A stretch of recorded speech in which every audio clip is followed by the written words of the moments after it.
सरिला हलदी रसम आसंता काली बाहाघर जस्मिन रथंकर तेबे दर्शक बंधु आपण माने जस्मिन रथं को बेस भल भाव जानिथिबे। तो जस्मिन रथ काहाकू विवाह करछन्ते आ तांको भाभी स्वामी नाम कौन आ तांको भाभी स्वामी कौन करती आसंतु आज भिडियो माध्यम जानिबा। तो सेतिपई आपण माने आज भिडियो को पूरा शेष पर्यंत देखंतु। आ या पूर्व जदि आपण माने आम चैनल को सब्सक्राइब करिनांती ताहाले सब्सक्राइब करी पाखर थिबा बेल आइकन को दबाई दियंतु। दर्शक बंधु आपण माने समस्त जानिथिबे समस्त जानिथिबे जस्मिन रथं को बेस भल भाव जानिथिबे आ तांकर सुंदर अभिनय तो आपण माने देखिथिबे। से प्रथम गोटे रियलिटी शो जीतिबा परे से तरंग टीवी रे माया सीरियल गोटे नाकुणी कैरेक्टर रे अभिनय करी दर्शक मानक मन को जीतिबारे सफल होइथिले।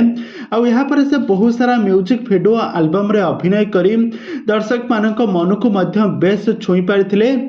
आउ यहाँ पर जस्मिन रथ से कौन कले ना तेलुगु सिनेमा इंडस्ट्री काम करने जाइथिले। आउ सेठारे मध्य बहुत सारा तेलुगु सीरियल अभिनय करी सेठाकर दर्शक मानक मन को जीतिबारे सफल होइथिले। तो जस्मिन रथ तांका कैरियर रे एक्टिंग को बहुत प्रमोट करती आ से बहुत भल एक्टिंग करती।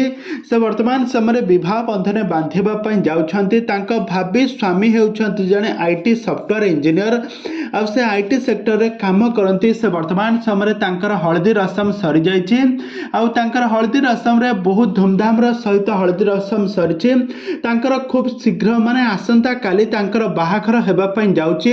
हलदी रसम रे बहुत सारा सेलिब्रिटी माने आसी तांको हलदी रसम उत्सव रे जोग देई बहुत सारा मजा मस्ती करथिबार मध्य नजर आछन्ती। आउ जस्मिन रथंक हलदी रसम रो फोटो वीडियो आपण माने तो आम चैनल माध्यम देखि पारुथिबे।